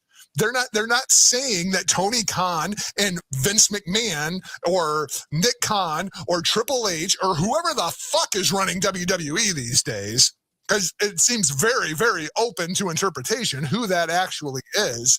They're not sitting down in the same boardroom. They're just being told by the same boardroom, this is what we're going to do, and you can eat this shit or you can get the fuck out. That's pretty much where we're at. So when we look back here now with the deal in Japan, same distribution, same overhead boardrooms are going to be making the calls here. How do you see, how are they going to evaluate the worth of each of these products? Because that's what they are. They're products. Content is king for distribution. And especially in the streaming age, we've seen that with Netflix. All those are just hungry. They're clamoring to get as much content as possible for distribution, even with our new viewing habits. So how are they going to evaluate the worth of each of these brands, these products, and distribute those into appropriate, time settings or frames or tension for the company, for the distribution, for the streaming service, for the networks? Well, and we should have seen this coming. That's the part I'm kicking myself for, because we should have seen this coming. When TV Asahi said, we're going to put Wrestle Kingdom on national television for the entire Japanese viewing audience, you don't even have to pay to watch it. We should have seen, that was kind of the first, big shoe to drop where we should have seen this coming. The thing that I am worried about as a fan of New Japan Pro Wrestling is I suddenly feel like Hiroshi Tanahashi's job is in great jeopardy. I suddenly feel like Gato's job is in great jeopardy because if TV ratings fall, somebody's got to go, and it ain't going to be anybody at TV Asahi. If attendance starts to fall, because in Japan, that's still a big deal. It's a much bigger deal than what your media streaming revenue sources that we see here in the States is. If you see a drop off in attendance, then heads are going to have to start rolling. And most importantly, you had asked me offline last night, do they have somebody that they could step in to take that moniker if Tanahashi would be fired, if Gato would be fired, if Dick Togo would be fired? And my answer is, who says that it's going to be anybody from New Japan? Because now it's all the same company. They could decide that, we really like what so-and-so is doing at Tokyo Joshi Pro, and now we're going to put them in charge of New Japan Pro Wrestling and see what happens. Right. Well, I even outside of that, could they make a play? Because there is a little bit of difference where now these distributions actually own these properties. So it would be a different with WWE that they're not buying TKO and all that yet. Right. So it wouldn't be the case of, all right, you need to remove Triple H. I mean, they could influence that, but they couldn't directly step in. Absolutely, they could. But there is enough power there with the total control in New Japan. Instead of just insiders inside of the New Japan bubble, when you're looking at global distribution, things like that, these parent companies, they want to maximize theirs. I mean, who says that TKO doesn't say, hey, we got guys that have done this on this global level. What if we slide a WWE guy into there? Right. Or somebody, Jeff Jarrett politics his way into a spot like that because we know what the important was the target of the global expansion there for a while for those promotions. Or maybe we end up with a situation with Jim Herd where they just, hey, we need to grow television numbers. We're just going to go with a television-minded individual, even inside TKO, who obviously Triple H gets a lot of the praise or even negativity thrown at him. But most of that pool is Nick Khan and Shapiro. So maybe they go with somebody on that level who doesn't have the history, the knowledge of their style of professional wrestling, how things work there, and is just worried about driving ratings in the events and the experience. So let's keep bringing it stateside and let's speculate just a little bit. You brought up Netflix. Let's talk Netflix, because Netflix isn't just dipping their toe into wrestling, they're cannonballing into the deep end. So already they have WWE Raw. They're making a big push for live sports. As we speculated earlier, they could be looking at bringing in AAA as another kind of offshoot promotion. And they're eyeing HBO like they are a wolf staring at a steak. So this is kind of where we're at, right? Like if HBO Max, which is the streaming home of AEW, is acquired by Netflix, once again, you're in this world where AEW and WWE, at least in the short term, are going to be distributed once again underneath of the same company. So if Netflix would acquire HBO along with Warner Brothers Discovery, we're taking Paramount out of this deal. Suddenly you have Raw, you have Dynamite, you have the AEW pay-per-views, you have the HBO Sports archives, as well as the potential of a UFC TKO crossover, which it seems like Netflix is already kind of flirting with. When we look at this MVP, most valuable promotions thing that Jake Paul is doing, much like we talked about when they put the Mascara versus Mascara match on Netflix as a test run for AAA, who's to say that they're not using MVP as a test run for HBO Sports and all of the boxing that they do? Who's to say that they're not flirting with the idea of trying to make a run at UFC, which we'll talk about here in just a minute, because there's an awful lot going on there. All of that underneath of Netflix means thanks for coming, most valuable promotions. You are nothing more than a guinea pig to see if Netflix could pull this off. So all of a sudden, Netflix is kicking in the forbidden door and becoming the forbidden skyscraper, because Netflix would literally own the entire building. You just look into that aspect of it, the combat sports, professional wrestling. They've also, you talk about those major investments, how much they've put out just for one day of NFL games. Mm-hmm. They've got Major League Baseball. They had opening night that they invested in, and they're going to run some more games back here. I think they're the exclusive home, I believe, of like the Home Run Derby and all that this year. Yeah. So they're investing in that live sport, that must-see live experience. We've already saw the blockbuster numbers that we're getting from MVP with valuable promotions. If it was just the Carano Rousey fight, the Tyson and Paul fight. It's funny you mentioned, though, could they, well, if they could acquire all those other properties, then they've got their hand in the UFC. TKO could also be pitching to maybe undercut to push out MVP with their Zuffa boxing. Yep. Or, as you're talking about there, Jargo, does a platform like Netflix that has control of all that, because where else are you going to take your property? You're going to have to almost at that point take what they're offering you if you want that distribution. So the products lose a little bit of their leverage. They could just become a complete hub. Yes. For all of that. Carry all of that. If they're making a major play for all of that, though, are they poking the bear? Disney says, we are the sports headquarters of everything, all of our platforms, and then they start getting into a bidding war and picking those off. Well, yeah, we'll talk about Disney here in a second. So now let's do the same thing, but let's remove Netflix. All right. Let's say that the Paramount and Warner Brothers merger goes through. Okay. So then you have UFC, which is already the flagpole of Paramount Plus. That is the biggest reason that anybody has Paramount Plus, is to watch UFC. Obviously, UFC is half of TKO, the same company that owns WWE. And UFC, when you look at their involvement with Paramount, to say that it's tumultuous is a little bit of an understatement.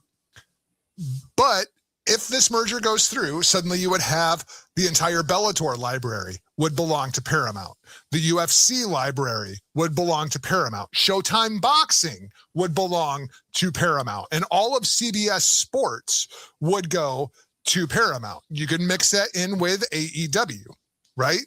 So when TKO starts doing business with Paramount, it's not random. It's a return to a familiar ecosystem. So assuming that Paramount and Warner Brothers would merge, you would have WWE property, you would have AEW property, UFC, Bellator, Showtime, CBS, and the HBO Sports Archive all underneath of one corporate roof. UFC isn't just part of the story. UFC is really the glue that makes this entire thing possible. So when you see the Nick Khan aspect and people are like, how is Nick Khan doing? Like, what is the status of Nick Khan? Nick Khan very well could be the first person on his ass out of this entire thing if the Warner Brothers Discovery and Paramount deal would go through. Or is he already politicking, positioning himself to move into one of those executive spots? Absolutely. Just jump from TKO, jump ship from there to one of these major just go up the ladder for him. You got to believe he's looking at that position. Yeah, absolutely. And he, as that pitch with his resume that I created, he can essentially say, I'm the one that elevated all these. They existed, but I'm the one that evolved, brought these companies to the forefront, brought them to where you wanted to purchase them. You saw the value in their product. Now elevate me, give me a raise to oversee the broader umbrella. So let's zoom out and look a bit more at the macro, because instead of a pro wrestling world, of course, we had WCW versus WWF, the Monday Night Wars, and that's the era that we all long for. We're in the middle of one of those wars right now, but it's not between individual companies. It's between the platforms they're being distributed on. And it's not just in wrestling. This is really, it's almost like a fatal five-way. Right? Like it's Netflix versus Amazon versus Disney versus Warner Brothers Discovery versus Paramount. And then you bring in international partners like Abema. So wrestling is just the content that they're using to fight for the subscribers. Japan, once again, is already living in the future, and the US is kind of halfway there. The fans, we're all still arguing about star ratings and how is this going to work? Is this the forbidden door? WWE versus AEW is nothing more than a sideshow. This is really Netflix versus Amazon. You brought in Disney. Wrestling is just the ammunition that's being shot back and forth between the bowels. Yeah, I even look at because it is. I mean, as we talk about content being king amongst kings, there is the live must-see experience. That is the ultimate content. Just outside of all of this wrestling program, how the battle, the fight. Could you imagine if one of these could just get all of the rights to the NBA or to Major League Baseball? Who and absolutely it's very possible. Major League Baseball, absolutely. I know they're going over right now about their salary caps and minimums, things like that. But where they're really missing out in really hitting their financial success is that they don't have a distribution sharing platform. Yep. It's killing a lot of their markets. Those are going to be big. We're focusing in right now, Jargo, on WWE All Elite Wrestling. What could this also mean for Total Nonstop Action Wrestling, for Major League Wrestling? Yeah. Those other companies, maybe an Ohio Valley, an OVW that's out there, that if pro wrestling, all the way back from its creation, pro wrestling, since its relationship with television, has been an easy grab, because it is a proven rating getter. It sells a lower tier of advertising, but it is there, and it's cheap to produce. And it's 52 weeks a year of live original content. If you would just want to fill out a hub, a destination for all of this, I mean, this could be a game changer across the board for all of these promotions. Well, you bring up companies like TNA and MLW, OVW. They are very much in the same position where Joshi finds itself inside of the Japanese lexicon right now, because this is arguably the most interesting part to me. Bushiroad sold New Japan Pro Wrestling to TV Asahi and Cyber Agent. Mm-hmm. You know what they didn't sell was Stardom. That's very interesting to me. So they sold New Japan and they kept Stardom. Why would they do that? Stardom is That would kind be of my question for you. well, they're kind of this independent variable inside of this consolidated ecosystem. So the other interesting part is Rossi Ogawa and Marigold are also kind of out there on that peripheral, right? Rossi started Stardom. For those that don't know, there was a disagreement when Bushiroad bought him. Rossi went off, started his own promotion, and took half of the roster with him. Marigold is not just some tiny independent promotion. It's not a vanity project. It's not a nostalgia act. It's a direct competitor to Stardom, started by the guy who started Stardom. This is the equivalent of Tony Khan leaving AEW and starting a brand new promotion with half of the AEW locker room. It's like Paul Heyman leaving ECW and launching ECW 2.0 with a billionaire behind him. Oh, wait, that was called TNN. So it's this weird kind of, think of Stardom like it's a startup, right? Like Bushiroad sold the pride of it. They sold the big chunk, but we're going to keep this because we still want to keep our toes inside of this startup because we see expansion possibilities outside of New Japan Pro Wrestling. I think New Japan Pro Wrestling has peaked, so it's time to sell it, but we're going to keep Stardom. And Marigold is kind of sitting there on the peripheral. Obviously, Cyber Agent and TV Asahi already have Tokyo Joshi Pro, so they're not looking at Marigold at this point. It's a very interesting kind of period where it's very much like MLW or TNA. And what is that going to mean here in the States? Like this entire thing is like a concentrated test group that we get to watch in real time. What the hell is going to happen here? There's a lot to dissect on this thing. So do you think that WWE saw this a while back and why it stateside dismantled the WWE network and then internationally said, hey, we don't need this. Let's kill it. Let's get our product anchored into as many other distribution outlets outside of just the mega deals that they make that they saw the NFL doing, leading that trend. But now they've already got they have planted their seed across the board instead of just now relying on selling their own.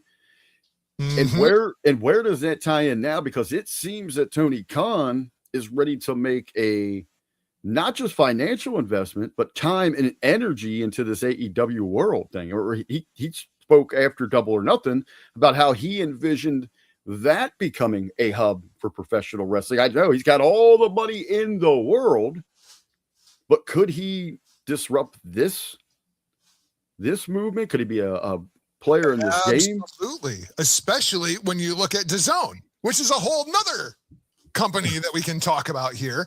They are consolidating all of their combat sports across Europe, right? Which is the market that AEW is hitting the hardest right now. We just had Clash in Italy. We've done the Clash in Ireland, and we've done stuff, look at NXT UK. Even more so than the WWE network, I think the abandonment of NXT UK was one of the first big moves as far as WWE goes, because they are trying to expand into that market as well, but they're not seeing it because they know DAZN already has that market concentrated. So instead, where does WWE try to expand?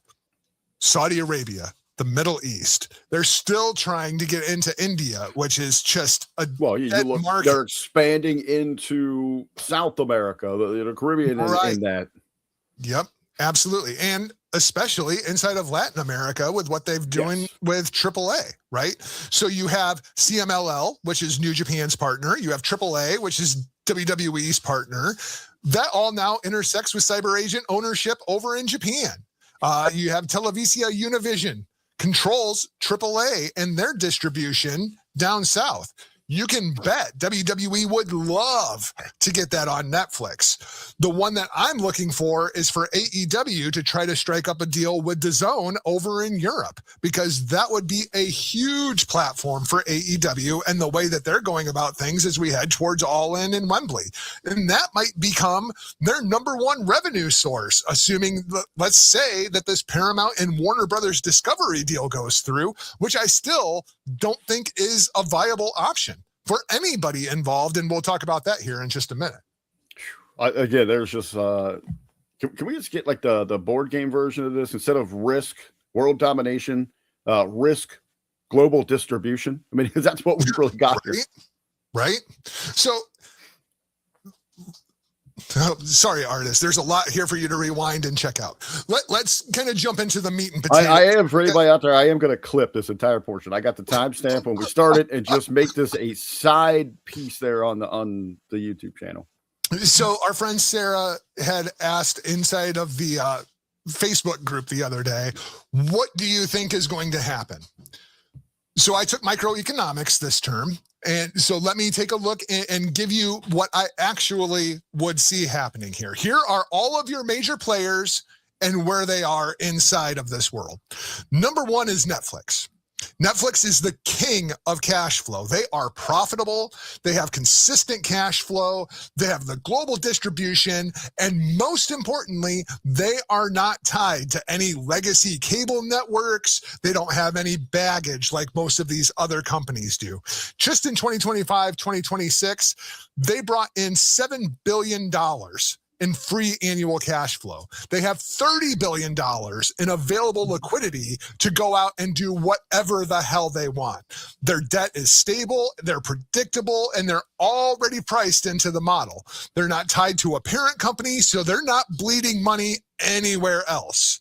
Unlike some of the competitors, such as Amazon Prime, which is a huge conglomerate that nobody is talking about. You know why nobody's talking about it? Because Amazon Prime is not how Amazon makes money. Amazon Prime is a loser for Amazon itself. And their spending is tied to the broader corporate strategy, which is not entertainment distribution. The creator of Amazon has even come out and even said the entire business model is not long-term and expects that the entire Amazon to go away will be kind of evolve into something else as it is. Yep, they prefer licensing over buying. That's the big Bezos quip, right? So their big thing for Amazon Prime right now is Thursday Night Football. Not let's go buy AEW so that, the marks can watch us on here. The other big player that nobody is talking about is Apple. Apple TV has infinite money. Right? It's Apple. They're a prestige brand. They're a boutique streamer. Like, I enjoy Apple TV, but that's because I'm a big Godzilla fan. I also enjoy my F1. They signed a big deal there, but they're not interested in combat sports. They're not interested in weekly live content. They're not interested in messy IPs with complicated rights. Apple could buy WWE, AEW, New Japan, and Netflix over the course of an afternoon and still have money to fuck with. But they won't, because they're Apple and they're putting that money into AI. That's really their main priority right now. So let's look at some of the other ones that people are talking about and why this will not work. Warner Brothers Discovery is in the hole. They have been in the hole since the AOL Time Warner merger. They have been in the hole since they ran out Ted Turner. They have enormous debt. They have no source of linear revenue. They have a streaming service that's still trying to stabilize, that it's so bad people don't even know about it. They have a need for content and they don't have the money to buy it, which is why they rerun the same movies over and over on TNT every week. They're not a buyer, they're a company that gets bought, which is the reason that everybody is connecting them to Paramount. However, Paramount is also in the shitter. They have no money whatsoever. They are so far in debt that it's absurd. They're selling assets left and right. They're losing money on Paramount Plus, and they are in desperate need of a merger partner. They're not acquiring shit. They're just trying to survive, which is the entire reason that if I'm the FCC, I'm sitting back and saying there's no way in hell I'm letting these two companies merge together. It is going to be an absolute dumpster fire. That's pretty much what the Warner Brothers Discovery deal as well as the Paramount deal looks like to me. You have Disney, who is an enormous intellectual property. I mean, the mouse runs everything. They've got a strong brand. They've got ESPN and ESPN's terrible streaming service. They also have massive debt. They're a struggling linear business that is still tied to all these other corporations. Their streaming service still is not profitable. Disney Plus is not profitable. Hulu is not profitable. ESPN Plus is not profitable. And they just changed CEOs who is trying to cut costs, not spend more money. You have Cyber Agent is floating out there. They've got a lot of money. They've got a strong cash flow over in Japan, but they are not even in the same league remotely as Netflix or Amazon. It's a more regional Titan versus the global one. So if you are going to see any massive acquisitions that happen over the course of the next year to 18 months, sorry, I had to breathe there for a second. It's going to be Netflix. Netflix is the only option. If anything major happens, say this Warner Brothers Discovery Paramount deal goes through, I would not be surprised in 6 months to hear that Netflix bought the entire goddamn thing. They're the only ones with the money. They're the only ones with the momentum. They're the only ones with the global reach. And they're the only ones with that strategic need and the willingness to disrupt the entire industry because it have to answer to the FCC. At this point, the FCC has not caught up to streaming at this point. When you look at Warner Brothers Discovery and Paramount, then you're talking the Turner networks, you're talking about CBS, and you're talking about going over the 49% threshold where you can only distribute to 49% of the local markets throughout the country. Netflix isn't bound by that. They have the willingness to dominate the entire industry. Netflix could very easily come out tomorrow and say, you know what? We've had it with this. We bought Warner Brothers, we bought Paramount, we bought Amazon Prime, we're buying, and they could do it all over the course of an afternoon if they wanted to, because they have that much liquidity right now.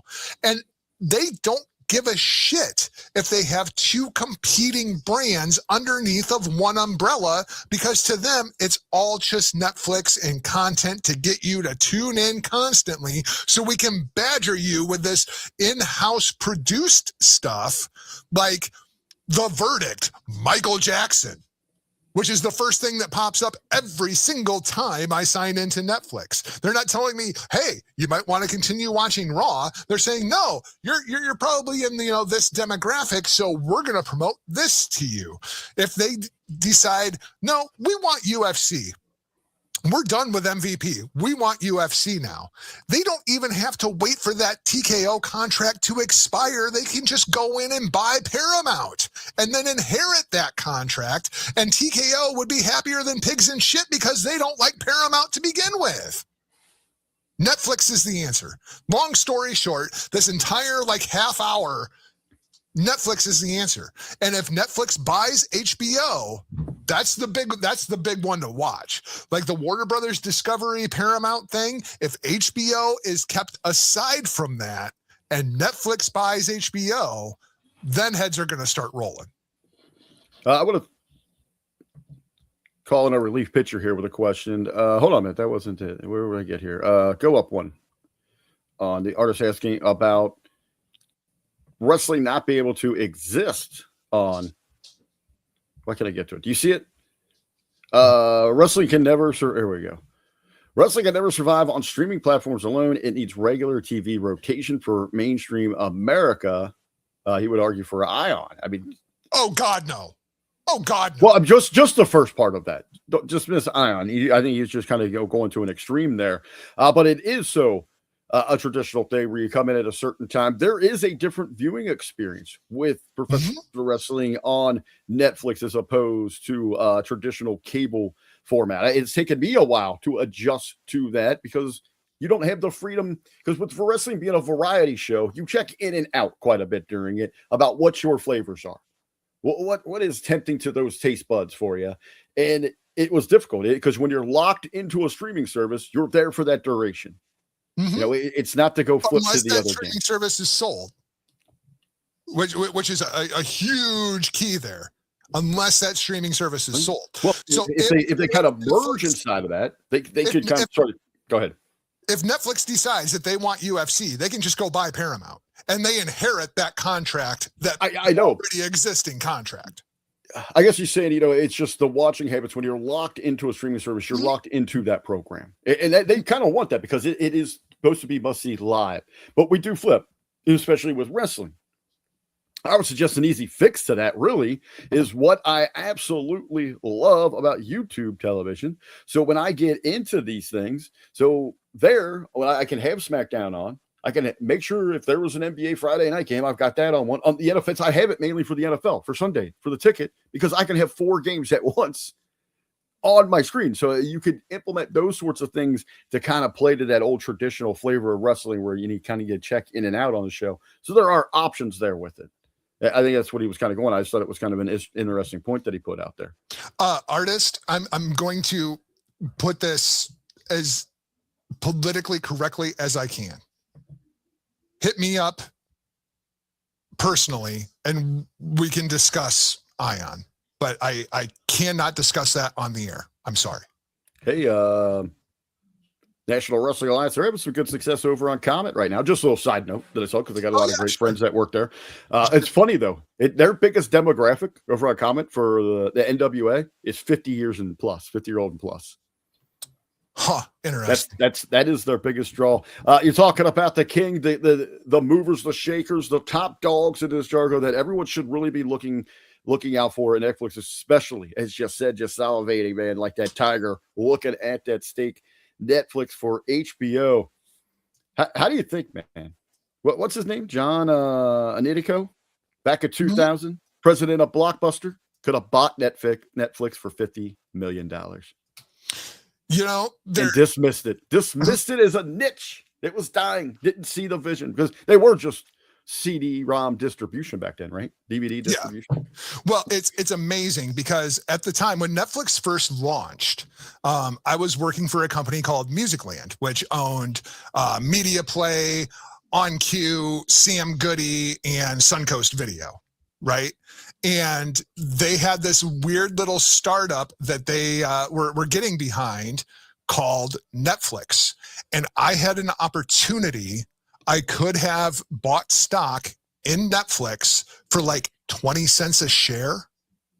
I mean, this is like 2000, 2001. And I'm like reading through this business plan and I'm like 20 years old, you know, and I'm reading through this business plan going, there's no way that's ever going to work. Like, there's no way you can rival Blockbuster and send DVDs through the mail and shit. Like, that's never going to work. One of my philosophy class, you know, one of the questions that they always say, you know, if you could go back in time and tell your future self or your younger self anything, what would it be? 3 words: buy Netflix stock. Like, I mean, just like all of your paycheck, just dump it right in there. Just dump it all in. Dump it That's all funny. in. That's good. That's good. So that is going to wrap things up for this week's show. Typically, I tell people, do not follow me on social media. I don't want to talk to you. I am making an exception this week. If you have questions about this, feel free. Hit me up via Twitter, via Facebook, whatever you want to do. TK has the money to put wrestling on anything. No, he does not. No, he does not. You look at the amount of money that the Khan family has, and then we can talk about Netflix and how Netflix could put the Khans on their ass in about 2.3 seconds. But yeah, absolutely, artist, hit me up. We will converse about the Ion thing. There's just things I cannot discuss in public when it comes to Ion. So That'll wrap things up for this week's show. Thanks for watching and or listening. If you haven't already, please hit that subscribe button. Then be sure that you visit us over at the Hameen Media Discussion Group on Facebook, as well as the Hameen Media Group Patreon, patreon.com/Hameen Media. Huckleberry, anything you want to plug, promote, put over before we get out of here today? I just want to let everybody know, those of you who are still with us here listening, please share the content. Check the Hameen Media Group YouTube page tomorrow. I'm going to clip this thing to get it out. I think this is probably one of the more intense, more interesting, deep conversations that we've ever had here. Again, I jumped into this thing and it was just like more questions after question after question to ask you about this, man. This to me is the interesting side of the business, and it goes so much deeper and it goes into other things. This really reminds me of like PepsiCo. When they, then they go create Yum brands and they buy all these different products and put it under the umbrella. But hey, how about we leave on a little fun note, a little rib.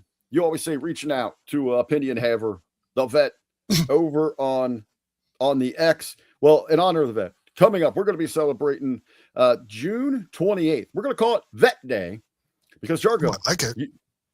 It's Vet Day.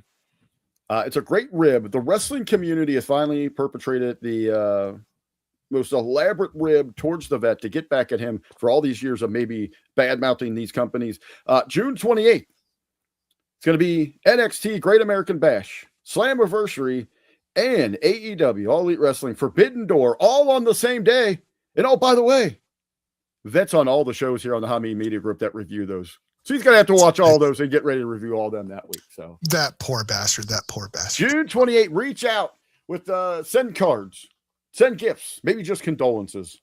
June 28th is Vet Day. He has to watch all that content and review it. So as well as Vet Day coming up in June, of course, June is Pride Month. Huckleberry, I saw that you're entertaining going to a couple of Pride events this year.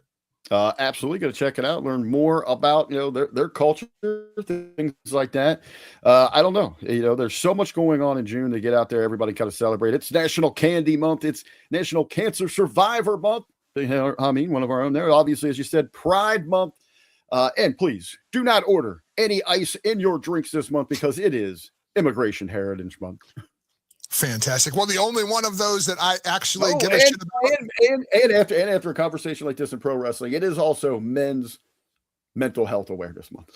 It is that is true, and that is also a very important cause. Be sure to support all of your men because there's this weird stigma about men talking about mental health, and as somebody who is bipolar, it's very, very important to get that out there and have conversations about.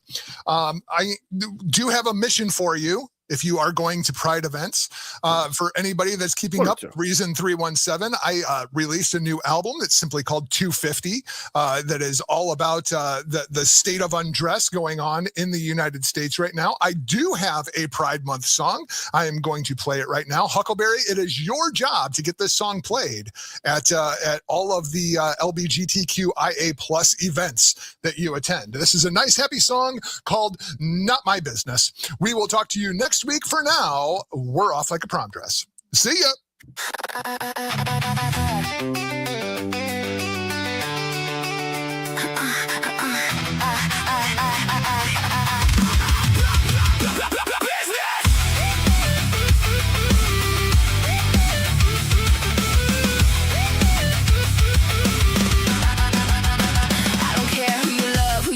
Who you claim? Why you stressing about a stranger like it threatens your name? You got laundry in a mountain, got a life off track, but you're scrolling through opinions like you're ready to attack. I'm in a pin drop tempo, then I snap that beat. You're in a panic by the person walking down your street. I'm in a live your truth rhythm, let the whole world blow. You're in a fear-built fantasy you don't even know. I'm in a rapid fire logic, every syllable tight. You're in a rumor mill circus, trying hard to be right. I'm in a love is love mindset, let them breathe, let them live. You're in a judgment you can't justify. You're a fuck I've yet to give.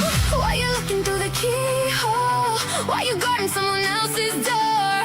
Fix the cracks inside your own home before you try to fix the world anymore. Love is love, and it's not my business. Hearts beat loud, and it's not my business. Let them live, let them shine, let them find their witness. If it ain't hurting anybody, then it's not my business.